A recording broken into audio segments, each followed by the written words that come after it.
Hi,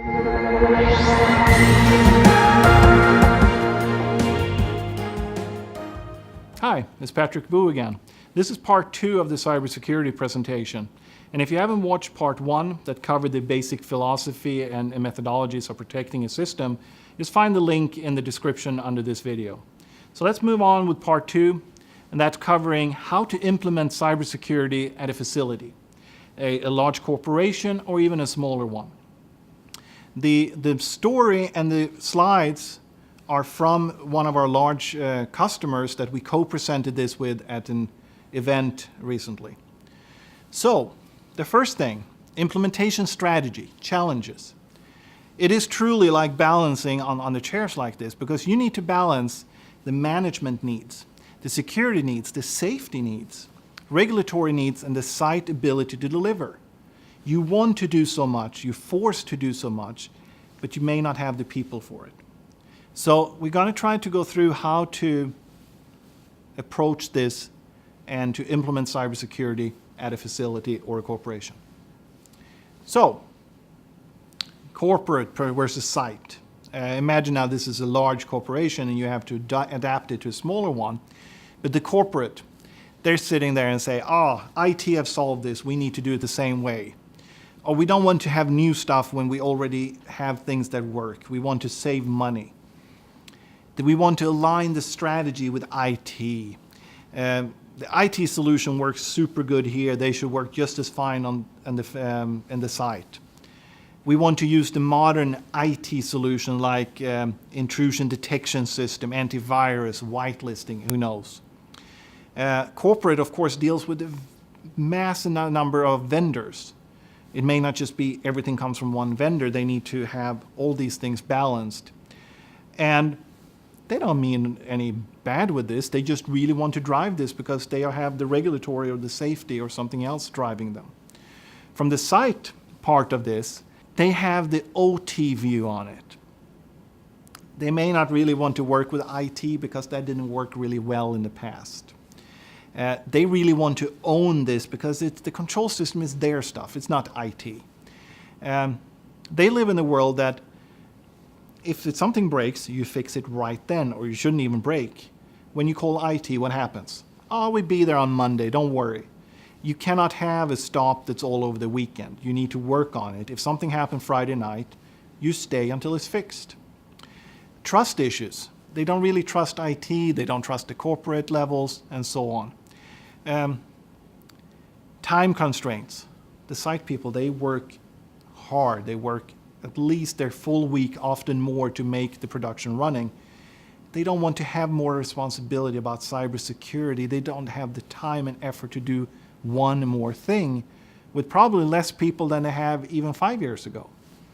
So again, this is very similar to the IT-OT clash, but now it's corporate versus site.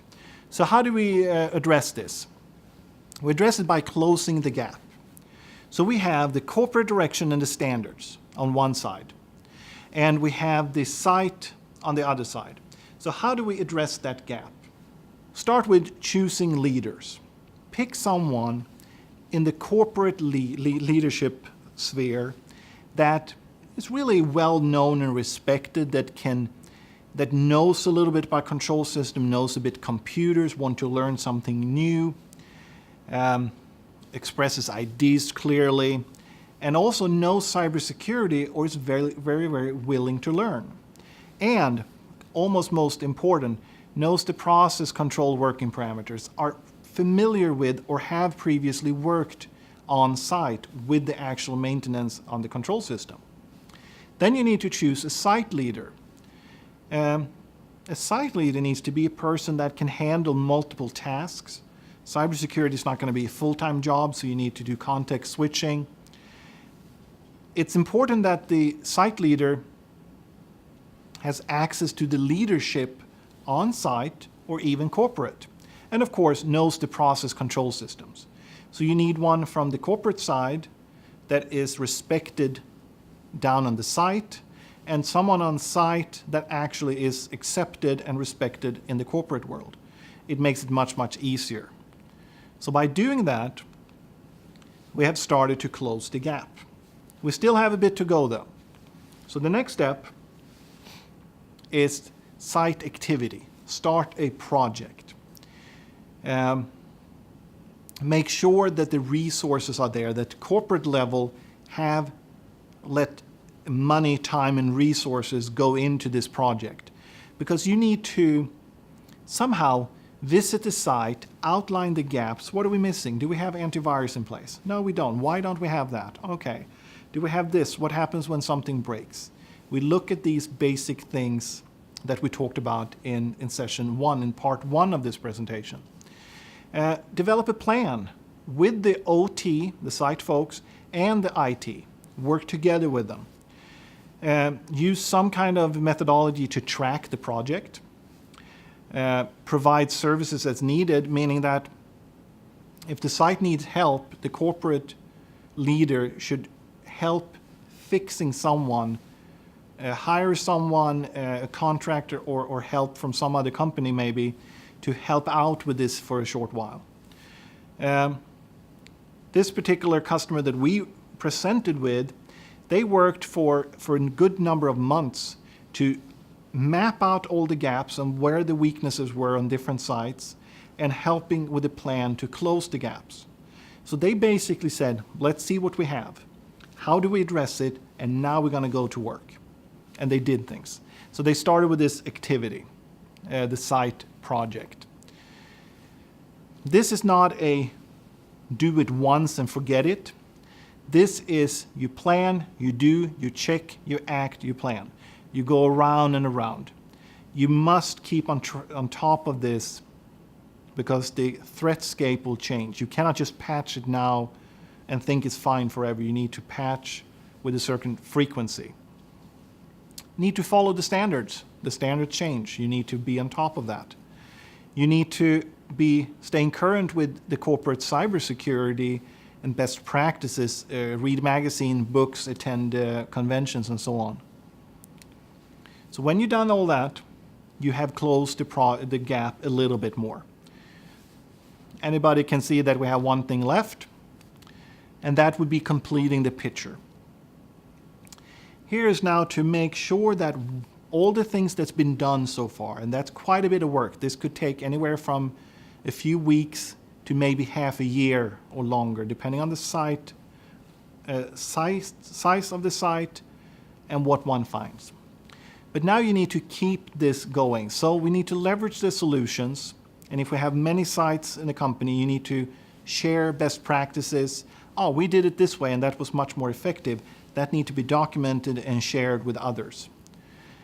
We need to have subject matter experts on a corporate level that could share their knowledge with everyone. You may need to do antivirus delivery on a corporate level. How are we going to do that? Are we going to ask a vendor for help? We're going to do it ourselves. Plan this. Decide, do we want to go to these modern things, intrusion detection systems, security incident and event monitoring, whitelisting, and so on, or do we don't want to do that? This should be, if you have many plans and many sites in the corporation, these things should be harmonized. Also, incorporate a group security policy within all the computers. We talked about this in part 1 as well, is can we turn off computers without logging in first, for instance? Anybody allowed to install a printer driver and so on? So there's a lot of work to maintain a good practice after the first initial push has been done. Communication, it is crucial. Things change, so quarterly meetings, monthly meetings, and periodic meetings with different parts of the organization to make sure that we keep an eye on security, because you cannot do this and then forget about it. This is an ongoing process, just like safety, just like maintenance in general. These people that was assigned to do this, both from corporate and site, they should be available. They should work with the vendors. They should assist. They should have a continuous dialogue and follow up with the sites. Again, if you don't do this, people will forget and you will go back to a state that you were before, where you don't want to be when you have a high risk. Again here, it's a continuous movement. You refresh the standards, you align with global regulations, you're monitoring industry trends. You may monitoring the cybersecurity activity through different things. US CERT, SE CERT have incident response you can subscribe to and look on their websites, and basically stay current in general with the subject and with the different sites and with the corporate folks. So by doing those things, and they're not small tasks, but they're not rocket science either. By doing that, we have closed the gap completely, and we now have a nice package where we go into a much more secure method of working with different sites, and even if this is a one factory, it's the same methodology. So to round off here, I have a final thought from Eugene Spafford. The only truly secure system is one that is powered off, cast in a block of concrete, and sealed in a lead-lined room with armed guards. And even then, I have my doubts. So, really to wrap this up, you cannot have 100% security, but with a little bit of effort and a little bit of resources, you can do a whole lot more than you're doing now. And we can have a security level that is quite acceptable. Thank you very, very much.